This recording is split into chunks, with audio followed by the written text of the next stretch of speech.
হে Messi আমাকে দেখো। Messi যখন পেনাল্টি শট নেওয়ার জন্য ধীরে ধীরে বলের দিকে এগিয়ে যাচ্ছেন, ঠিক সেই মুহূর্তেই গ্যালারি থেকে ভেসে আসে এক তীব্র চিৎকার। আশেপাশে থাকা কয়েকজনের ফোনে সেই চিত্রটি ধরা পড়ে। ঠিক যেন কুকুরের মতো চিৎকার করে মেসিকে ডিস্টার্ব করছিলেন রোনালদো ফ্যান আইশো স্পিড। ক্যামেরায় ধরা পড়ে জনপ্রিয় ইউটিউবার আইশো স্পিডের উচ্ছ্বসিত প্রতিক্রিয়া।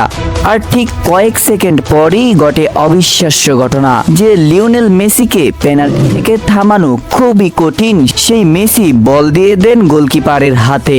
এরপর মুহূর্তের মধ্যেই সামাজিক যোগাযোগ মাধ্যমে ছড়িয়ে পড়ে একের পর এক দাবি। অনেকেই বলতে শুরু করেন স্পিডের চিৎকার কি মেসির মনোযোগে প্রভাব ফেলেছিল। কিন্তু প্রশ্ন হলো, এটা কি শুধুই কাকতালীয় নাকি এর পেছনে লুকিয়ে আছে অন্য কোনো গল্প? ভিডিওটি শেষ পর্যন্ত দেখতে থাকুন। আর হ্যাঁ দর্শক, এই ধরনের অজানা নিউজ সব সময় সবার আগে পেতে চ্যানেলটি সাবস্ক্রাইব করুন। আর্জেন্টিনা তখন এক গোলে পিছিয়ে। স্টেডিয়ামের প্রতিটি সমর্থকের চোখ শুধু একজন মানুষের দিকে, লিওনেল মেসি। এই একটি শটই বদলে দিতে পারত পুরো ম্যাচের ভাগ্য। মেসি ধীরে ধীরে রান আপ নিচ্ছেন, গোলকিপার প্রস্তুত, স্টেডিয়াম নিস্তব্ধ। ঠিক তখনই গ্যালারির এক অংশ থেকে ভেসে আসে জোরালো চিৎকার। ম্যাচ শেষ হওয়ার আগেই সামাজিক যোগাযোগ মাধ্যমে ছড়িয়ে পড়ে একটি ভিডিওটিতে দেখা যায় জনপ্রিয় ইউটিউবার আইশো স্পিড গ্যালারিতে দাঁড়িয়ে জোরে চিৎকার করছেন। এই ক্লিপ মুহূর্তেই লাখ লাখ মানুষের কাছে পৌঁছে যায়। এরপর শুরু হয় তুমুল বিতর্ক।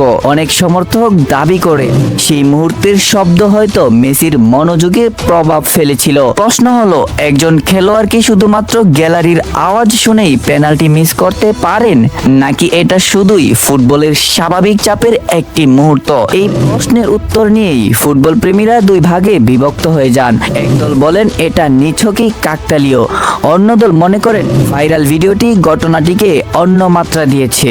ম্যাচ শেষ হওয়ার কয়েক মিনিটের মধ্যেই ফেসবুক, এক্স, টিকটক আর ইউটিউব ভরে যায় এই ক্লিপে। কেউ মেসিকে নিয়ে ট্রল করেন, আবার কেউ বলেন একটি মিস করা পেনাল্টি দিয়ে একজন কিংবদন্তিকে বিচার করা যায় না। একটি ছোট্ট মুহূর্ত কিভাবে পুরো ইন্টারনেটকে নাড়া দিতে পারে, এই ঘটনাই তার বড় উদাহরণ। ফুটবলের ইতিহাসে মেসি, রোনালদো, নেইমার সব বড় বড় তারকাকেই এমন মুহূর্তের মুখোমুখি হতে হয়েছে। একটি ক্লিপ, একটি ছবি বা একটি ছোট্ট ঘটনা অনেক সময় পুরো বাস্তবতাকে বদলে দেয়। তাই ভাইরাল কোনো ভিডিও দেখলেই সেটিকে চূড়ান্ত সত্য ধরে নেওয়ার আগে তথ্য যাচাই করা জরুরি। তাহলে কি আপনার মনে হয় মেসির পেনাল্টি মিস ছিল শুধুই ফুটবলের স্বাভাবিক একটি মুহূর্ত, নাকি ভাইরাল হওয়া সেই দৃশ্য বিতর্ককে আরো উস্কে দিচ্ছে?